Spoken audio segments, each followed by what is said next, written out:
I was 72 years old when I walked back into a college classroom, and within 10 minutes, I realized the boy sitting next to me believed I killed his brother.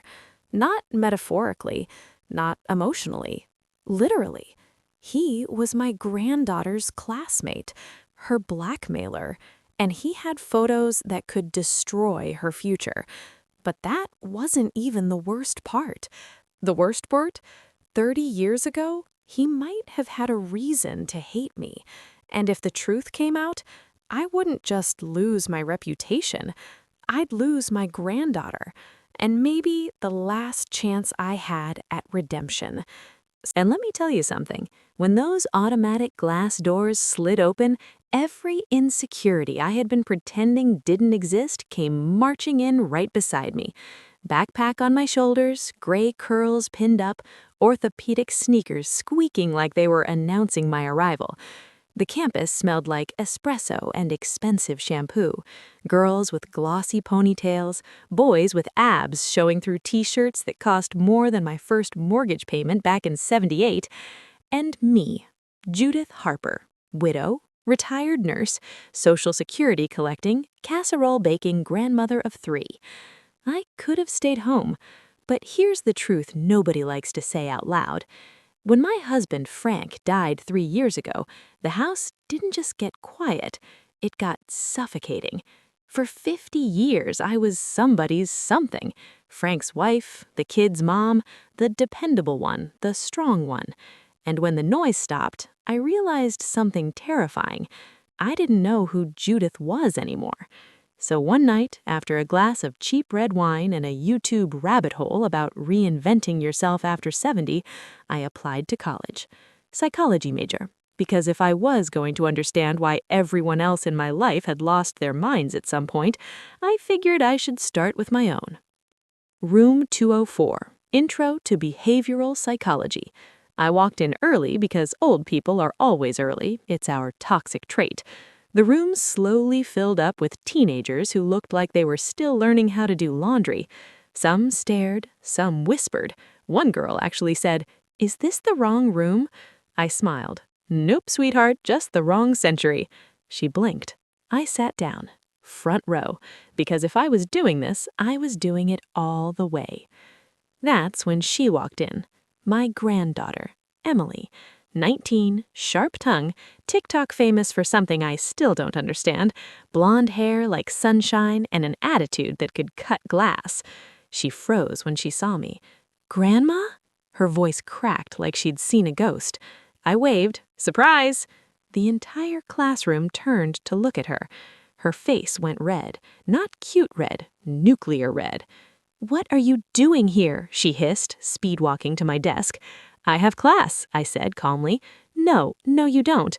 "Yes, I do, same as you." Her eyes widened. "You're joking." "I paid tuition, honey. I don't joke about tuition." The professor walked in before she could respond. A tall woman in her 40s, sleek blazer, confidence dripping off her like perfume. "Good morning, class." Emily leaned close and whispered, "This is humiliating." I leaned back and whispered, "Imagine how I felt when you explained NFTs to me at Thanksgiving." She glared. And that's when I noticed something else. It wasn't just embarrassment on her face. It was fear. Halfway through class, the professor announced our first major project. "You'll choose someone today. This will be worth 30% of your final grade." The room exploded into movement, desks scraping, students pairing off instantly. Emily stood up fast. "I'll find someone," she muttered. But before she could move, the professor smiled and said, "Actually, to make things interesting, I've already assigned partners." Collective groan. She began reading names alphabetically. Adams and Rivera, Benson and Clark, then Emily Harper and Judith Harper. The room went silent. You could hear somebody's lip gloss click shut in the back row. Emily's jaw dropped. I blinked once. The professor smiled pleasantly. Family collaboration. That should be fascinating. Emily looked at me like I personally engineered this moment. "I did not plan this," she whispered. "You ruin everything," she snapped under her breath. That one stung, because I had no idea what I'd ruined. After class, Emily stormed out so fast I almost needed a Fitbit to keep up. "Emily, wait!" She turned around sharply near the campus fountain. "Why are you here?" she demanded. "I told you, I wanted to—" "No, why this class? Why my class?" Now I was confused. "I didn't choose your schedule, honey, it just worked out." She looked around nervously, and that's when I noticed something else. Across the courtyard, leaning against a tree, was a guy. Early 20s, dark jacket, smirk that said he enjoyed watching chaos. He was staring at Emily. Not sweet staring, calculating staring.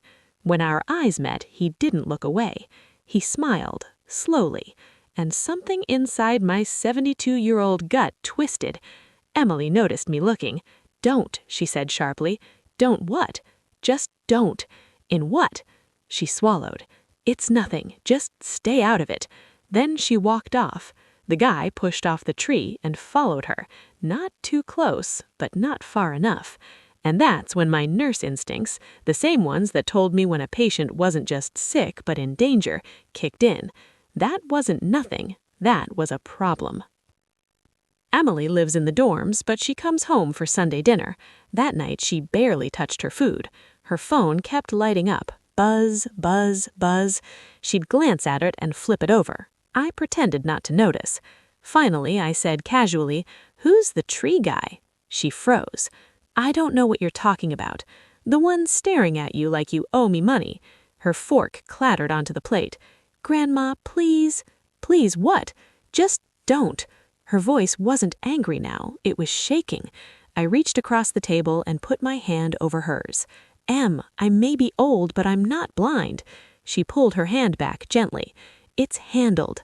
That's what people say when it's absolutely not handled. At 1:21 a.m., my phone buzzed. I keep it loud because at my age you don't take chances with missed calls. It was Emily. One text. "Grandma, can you come get me? Don't tell Mom." My heart stopped. I didn't even put my robe on properly. I drove to campus in my slippers. When I pulled up outside her dorm, she was standing under a street lamp, crying. And he was there, the guy from the tree, standing a little too close. When he saw my car, he stepped back. Emily rushed toward me and got in. He leaned down to the window before I could lock it. "You must be Grandma," he said smoothly. I met his eyes. "And you must be the mistake." He chuckled. "Oh, I'm not the mistake." His eyes flicked to Emily. "She is." Something cold spread through my chest. I drove off. But in the rearview mirror, he wasn't watching the car, he was watching me, like I had just entered his game. When we got home, Emily finally broke.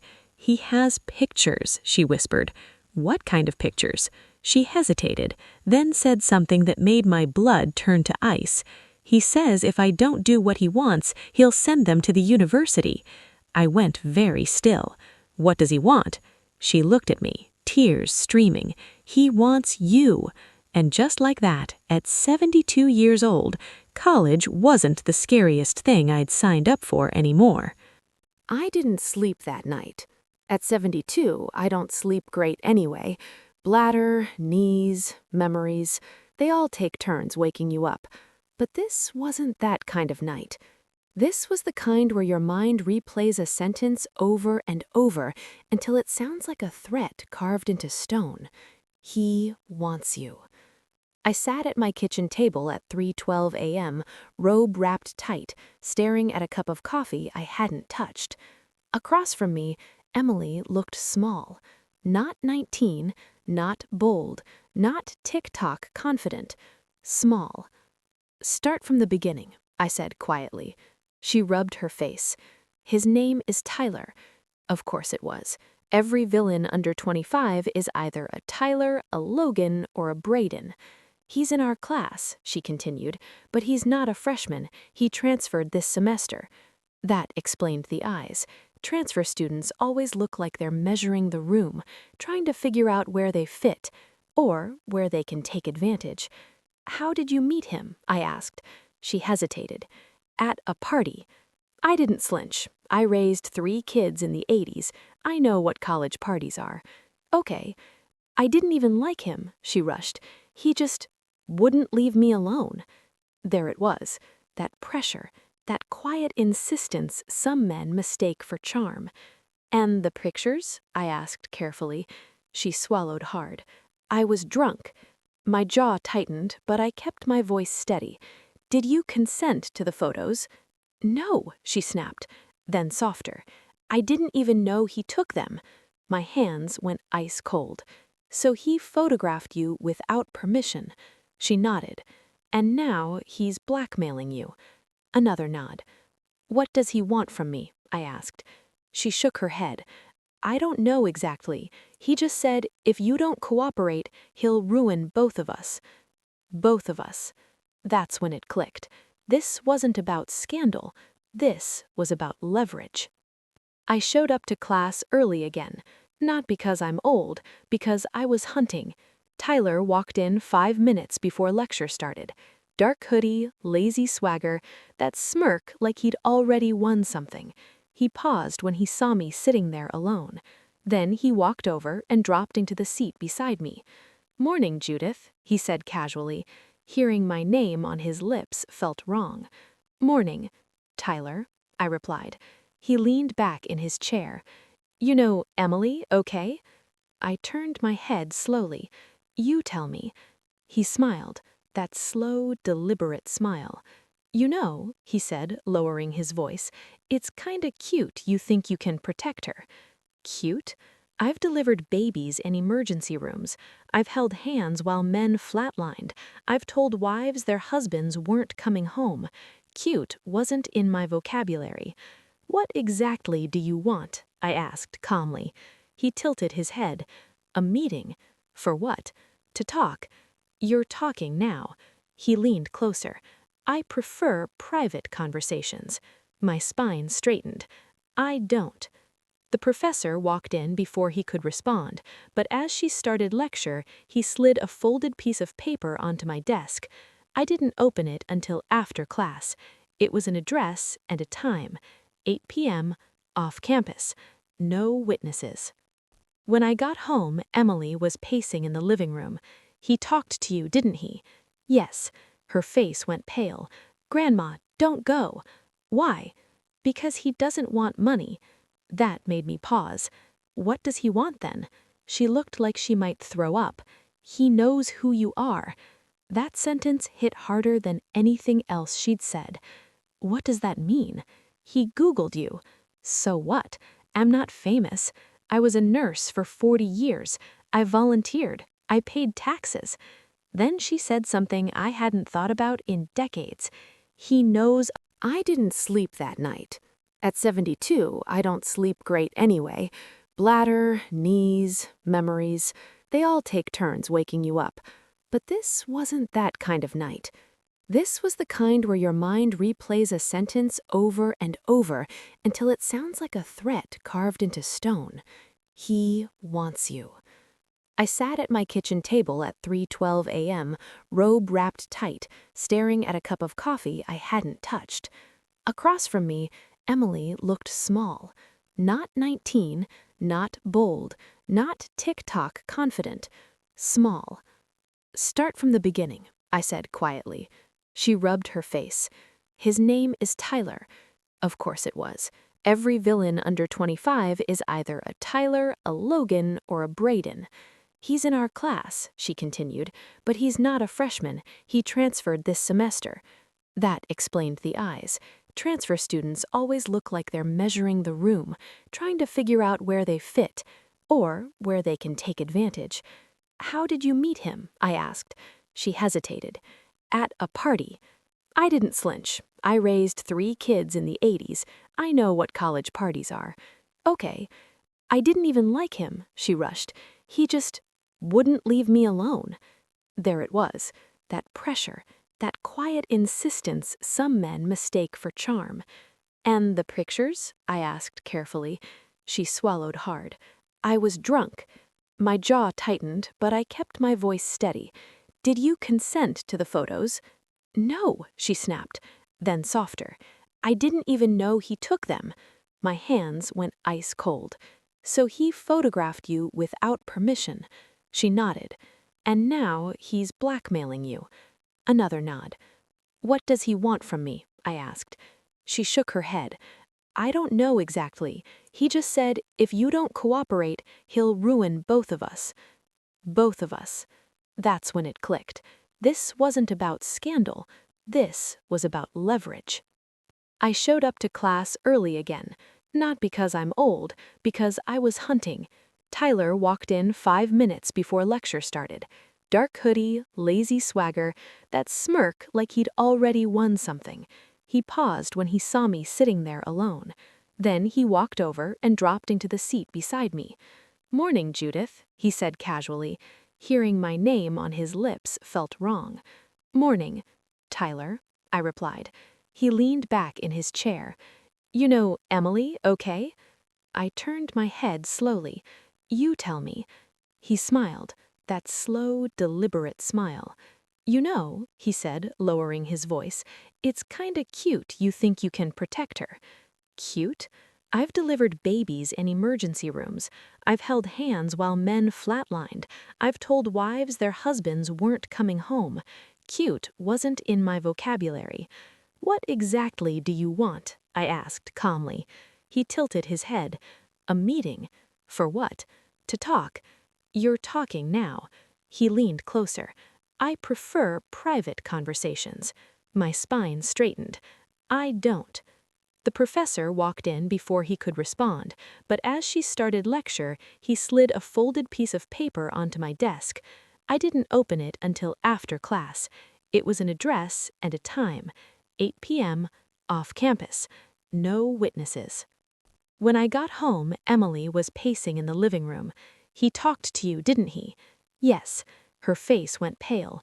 "Grandma, don't go." "Why?" "Because he doesn't want money." That made me pause. What does he want then? She looked like she might throw up. "He knows who you are."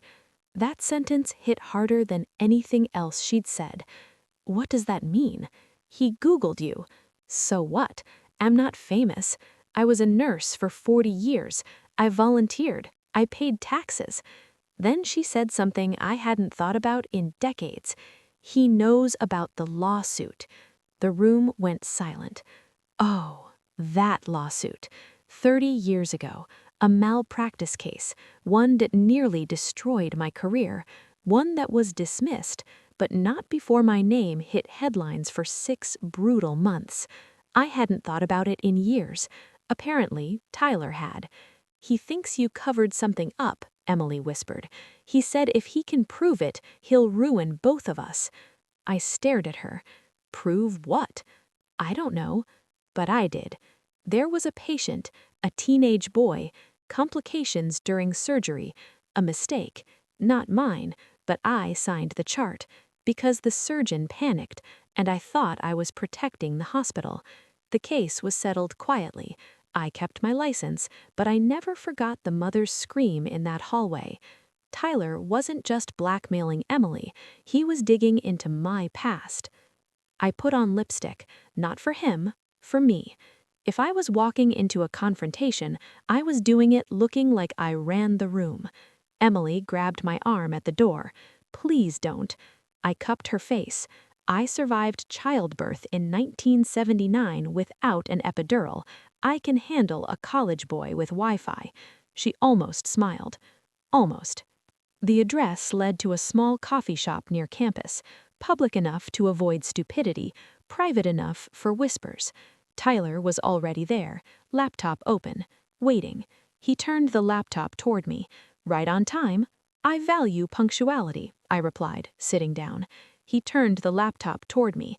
On the screen was an old newspaper article.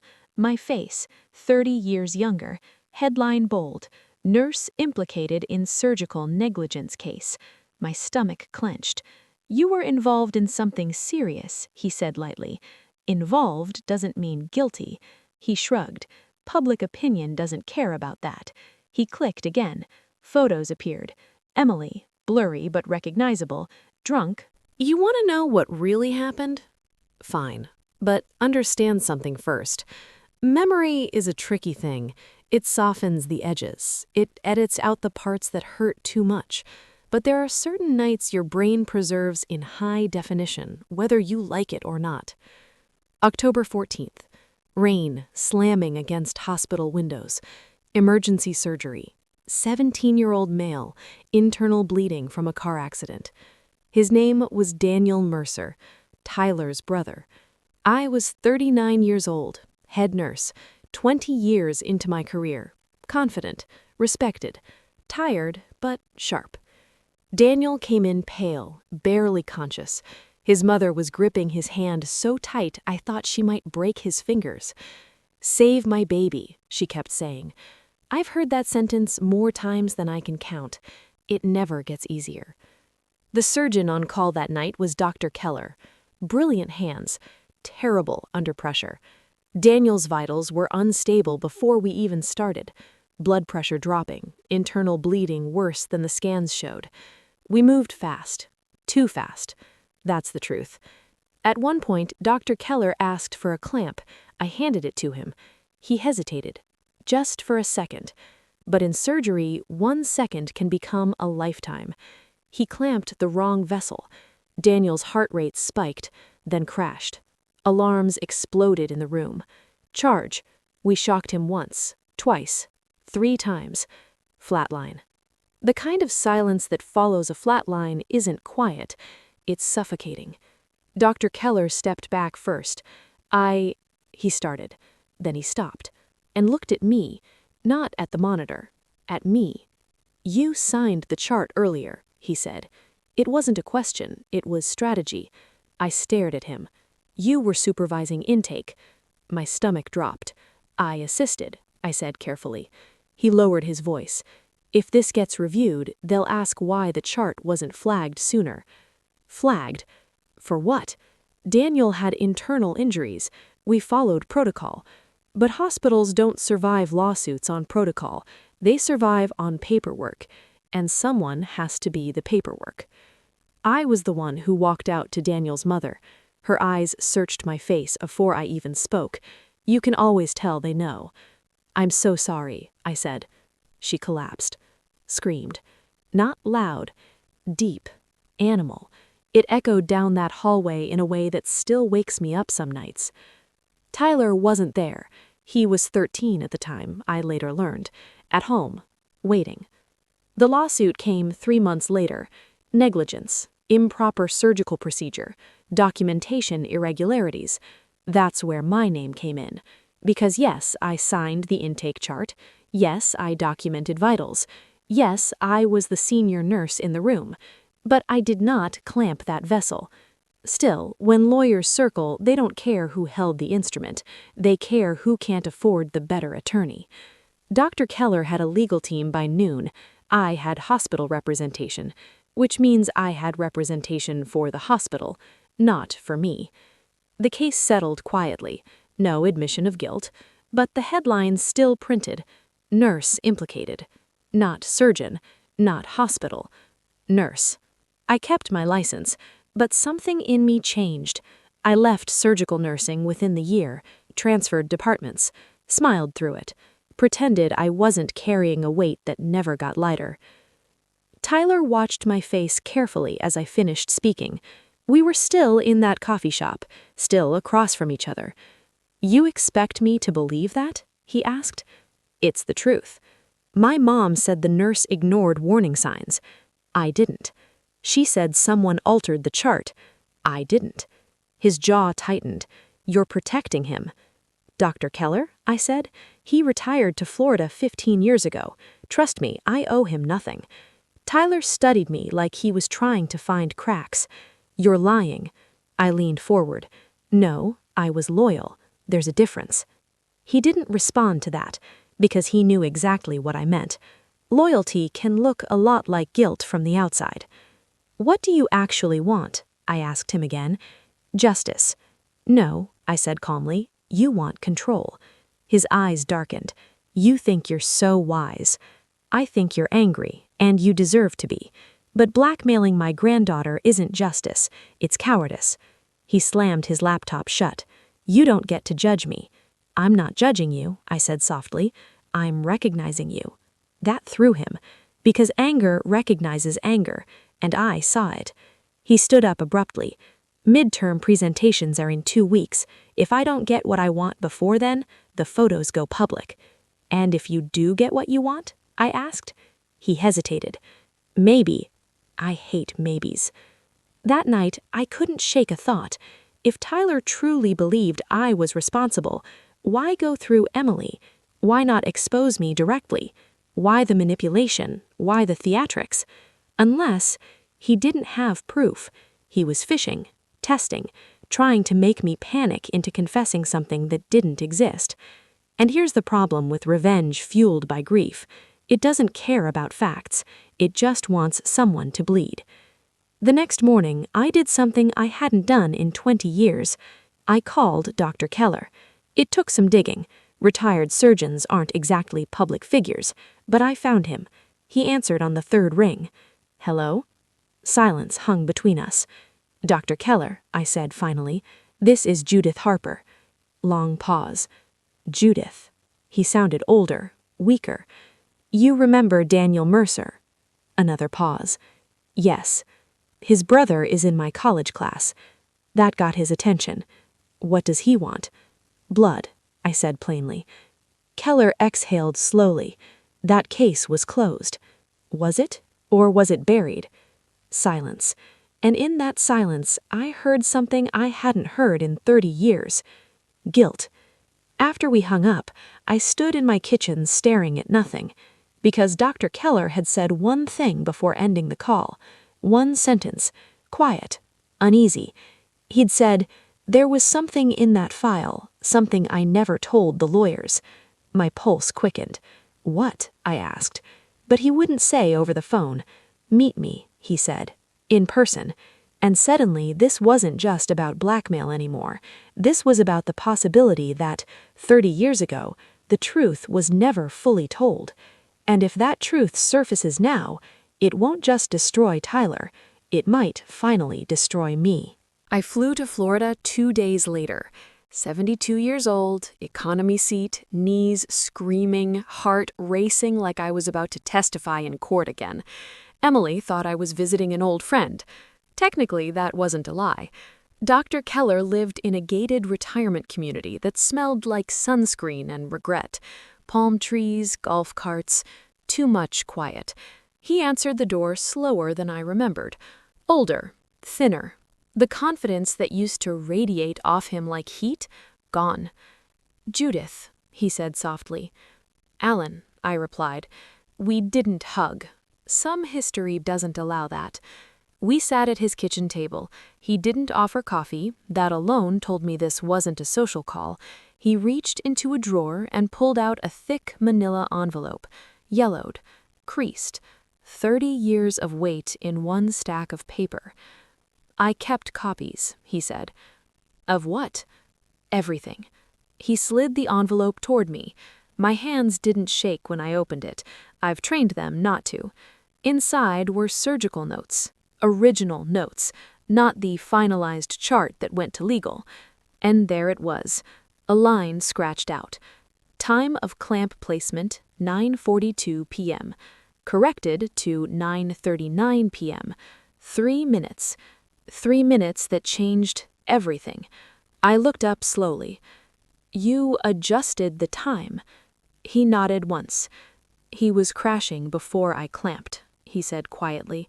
If the timestamp showed the real sequence, they would have investigated technique. So you rewrote it. Yes. And let it look like intake delay. His jaw tightened. You signed the intake chart. You were already documented in the file. It was cleaner. Cleaner.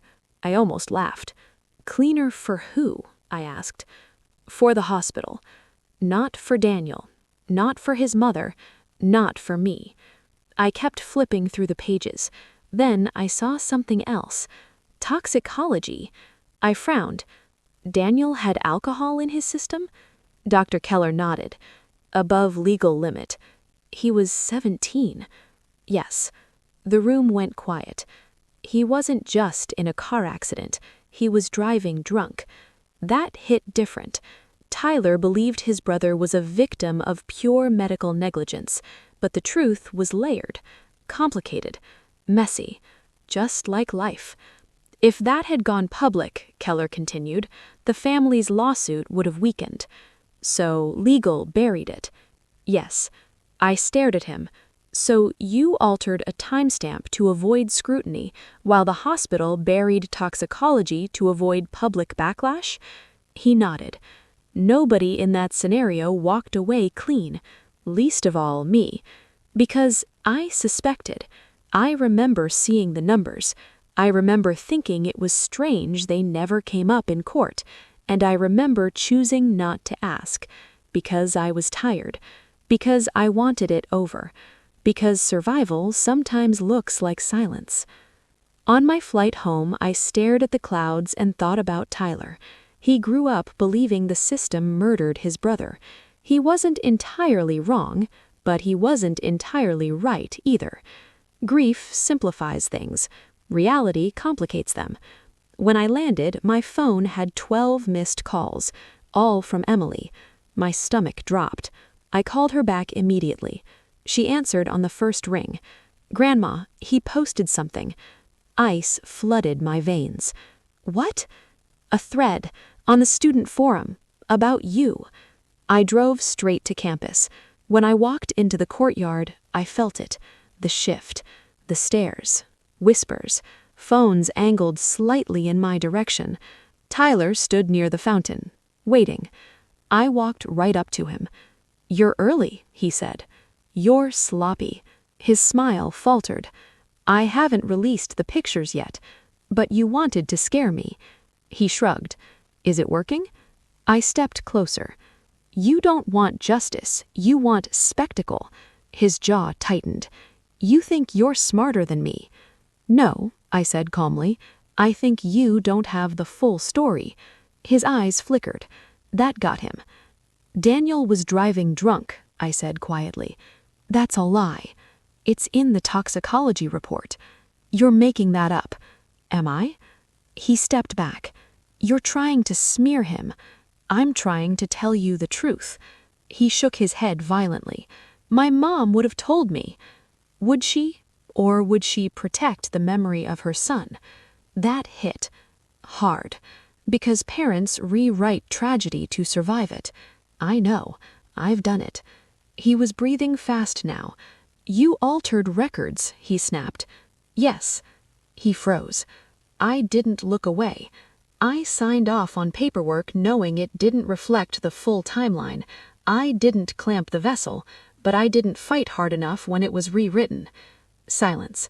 Students walked past, pretending not to listen. "I carry that," I continued, "every day." He stared at me like I'd just cracked something open. "You're admitting it?" "I'm admitting I wasn't brave. That's different than guilty, but sometimes it feels the same." For the first time since this started, Tyler didn't look angry. He looked lost. "My mom said you were cold." "I was professional," I corrected softly. "If I'd broken down in that hallway, I wouldn't have been able to stand." His hands trembled slightly. And that's when I realized something dangerous. He didn't just want revenge, he wanted someone to blame who would actually respond. Not a retired surgeon in Florida, not a hospital legal team. Me. Because I showed up. His phone buzzed. He glanced. Then his expression changed. Not anger, not confusion. Fear. "What?" I demanded. He looked at me slowly. "That wasn't me." "What wasn't you?" He turned his screen toward me. Emily's pictures. Posted. Public. My blood ran cold. "You said you wouldn't." "I didn't," he snapped. "I scheduled nothing." My mind raced. If it wasn't Tyler, then who had access? His laptop? His cloud? Or someone who wanted this explosion? Someone who needed the chaos? Tyler looked genuinely shaken. They weren't supposed to go live. And in that moment, I believed him, which meant we had a bigger problem. Because now this wasn't revenge. This was sabotage. And someone else just lit the match.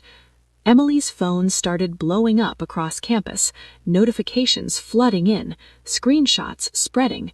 Tyler looked at me, panic finally breaking through his armor. I didn't do this. I grabbed his collar, 72 years old and stronger than he expected. Then help me fix it. He nodded. Because whoever released those pictures wasn't after justice, wasn't after revenge. They were after destruction. And suddenly, Tyler and I weren't enemies anymore. We were targets. Campus moves fast. Scandal moves faster. By the time Tyler and I reached the student center, Emily's name was trending on 3 different campus forums and 1 anonymous Instagram page. Screenshots, zoomed-in angles, cruel captions. My granddaughter reduced to pixels and gossip. At 72, you think you've seen cruelty. You haven't. Not like this. Digital cruelty is different. It doesn't whisper, it multiplies. Emily was in the bathroom when we found her, locked in a stall, crying so hard she could barely breathe. When she saw Tyler standing behind me, she flinched. "He didn't do it," I said firmly. She looked at me like I'd lost my mind. "I saw his laptop," I continued. "The files were stored locally. Someone accessed them remotely." Tyler nodded quickly. "My cloud got logged into this morning from a different device." "You expect me to believe that?" Emily snapped. "No," he said honestly, "but it's true." That honesty surprised all 3 of us. I knelt in front of her. "Listen to me carefully," I said. "Shame only works if you accept it." She shook her head. "Grandma, everyone's seen them." "Then let them," I replied. "You were 19. You were drunk. You trusted the wrong person. That's not a crime. That's being human." Her tears slowed. "But it feels like the end," she whispered. "It's not. It's the beginning of you learning who deserves access to you." She stared at me. Then at Tyler. "Who would do this?" she asked quietly. That's when something clicked in my brain, something that had been nagging since the coffee shop. Tyler didn't have finesse. He had anger. But this was strategic, timed, explosive, public, and it happened right after I confronted him in the courtyard, which means someone was watching. Intro to Behavioral Psychology, partner project worth 30%, assigned partners, family collaboration. Interesting, right? Too interesting. I turned to Tyler. "Who knew you were blackmailing her?" His face went pale. "Nobody. You ever talk about it near anyone?" He hesitated.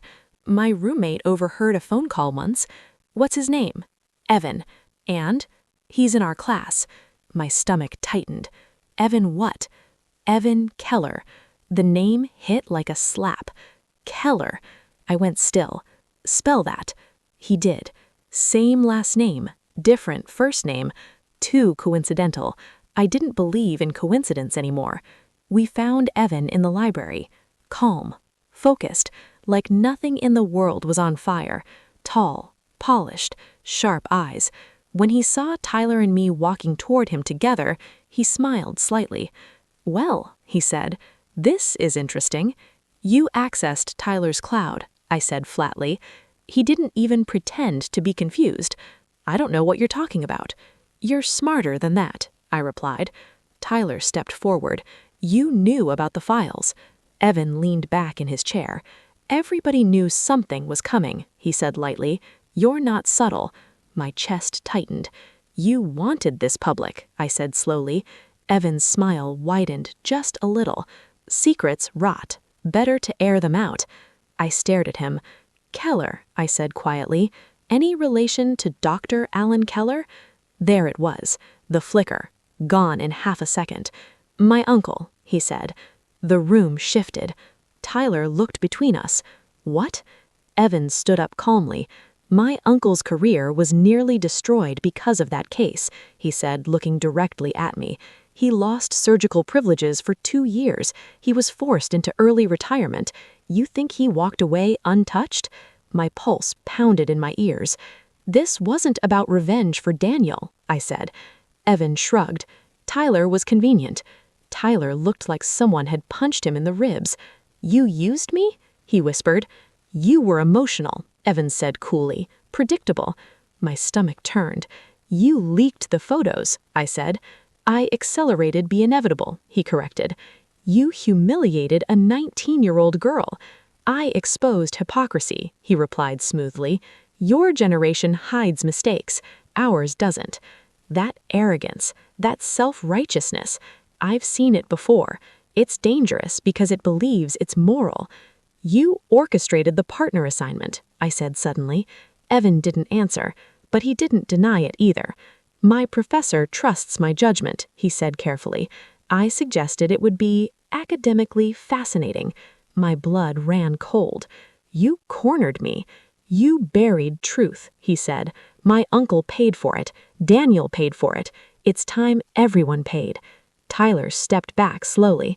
This wasn't justice, he said to Evan. You just wanted chaos. Evan tilted his head. Chaos reveals character. I stepped forward. No, I said calmly. Chaos reveals cruelty. For the first time, Evan's expression hardened. You signed that chart, he said sharply. You enabled a cover-up. Yes, I said, and I regret it. He blinked. He wasn't expecting that. I regret not fighting harder, I continued, but you don't get to destroy my granddaughter to make a philosophical point. Silence. Students nearby were pretending to read, but every ear was on us. Evan's voice dropped quietly. This isn't over. Oh, it is, I said quietly, because something inside me had shifted. For 30 years, I carried guilt like a private burden. Now it was public, and once something is dragged into the light, it stops being a weapon. Tyler looked at me. You really didn't clamp it? He asked softly. No. And you didn't ignore warning signs? No. He swallowed. My mom, she needs to hear this. Yes, I said, she does. Because the real healing wasn't in revenge, it was in truth. Ugly, layered, uncomfortable truth.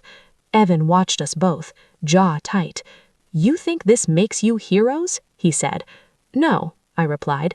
It makes us accountable, and accountability terrifies people who prefer control. Campus security approached, not because of the photos, because someone had filed a formal complaint against me. Academic misconduct, ethical violations, petition for removal from the university, filed anonymously. But I didn't need a detective to know who. Evans smiled faintly as security asked me to come with them. This is just the beginning, he said softly. I looked him dead in the eye. No, I said, this is the end of you underestimating a 72-year-old woman. As they escorted me toward the administration building, I wasn't scared. I was ready. Because if they wanted to dig into the past, I was finally done hiding from it. They escorted me through campus like I was about to rob a vending machine. 72 years old, psychology major, grandmother, alleged academic threat. Students stared. Some whispered. Some filmed. Let them. If I learned anything in the last week, it's this. You can't outrun exposure. You either crumble under it, or you stand still and let it hit you. I chose stillness. The university scheduled an emergency ethics review. Fast. Too fast. Which told me something important. Someone influential pushed for speed. Evan Keller sat 3 rows behind the administrative panel. Calm, polished, confident. Tyler sat beside Emily, not touching her, but close enough to say, I'm not your enemy anymore. I stood alone at the front of the room. No lawyer, no PR team, just me, Judith Harper, the woman who signed a chart 30 years ago and regretted it ever since. The dean adjusted her glasses.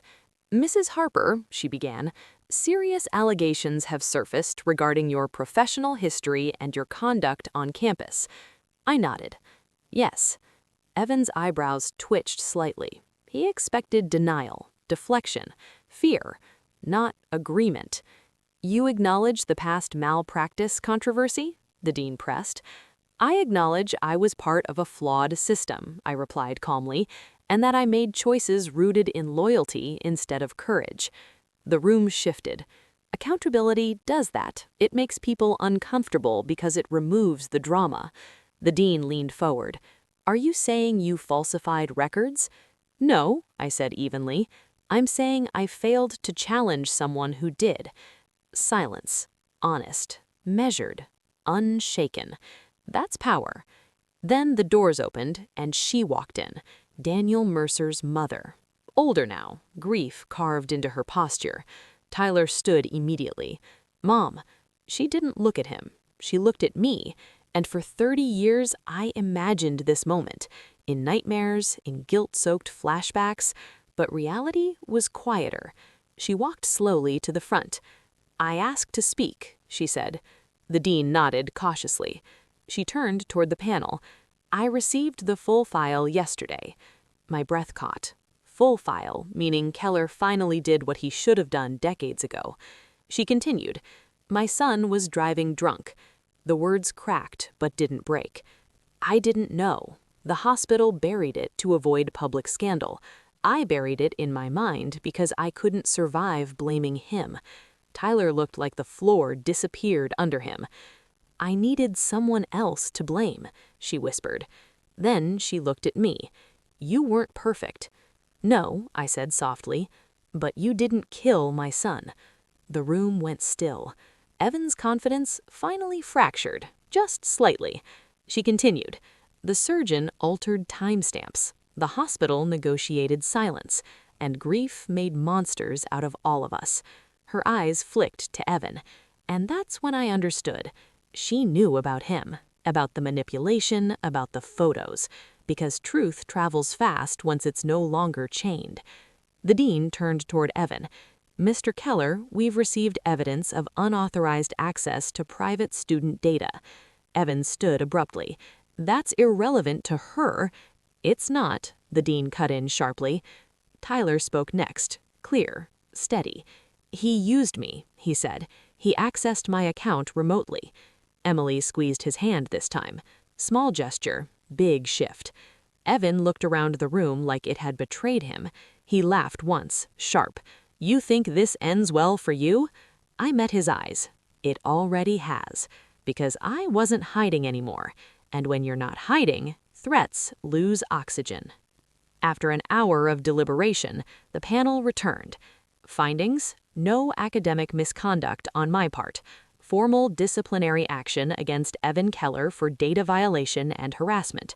University-supported removal of Emily's images under privacy policy. Case forwarded for potential legal action. Justice? Maybe, but what mattered more was what came next. 3 days later, I sat across from Daniel Mercer's mother in a quiet cafe. No cameras, no audience. Just 2 women who had carried the same night differently. I should have fought harder, I told her. Yes, she agreed gently. Not cruel, not bitter, just honest. I should have asked more questions, she added. We sat in silence for a moment. Then she reached across the table and took my hand. Not forgiveness, not blame, just shared humanity. Sometimes that's enough. 2 weeks later, I walked into room 204 again. Backpack, orthopedic sneakers, gray curls pinned up. No whispers this time, just space. Respect feels different than fear. Emily slid into the seat beside me. You're kind of iconic now, she muttered. I snorted. Please, don't ever say that again. She smiled. Tyler took his seat on my other side. Partner project still due. Life doesn't pause for trauma. The professor cleared her throat. Today's topic, she said, is generational accountability. The universe has a sense of humor. I raised my hand first, because if I've learned anything at 72, it's this. You can't rewrite your past, but you can refuse to let it define your future. After class, Tyler stopped me outside. I spent years hating you, he said quietly. I know. I don't anymore. That wasn't forgiveness.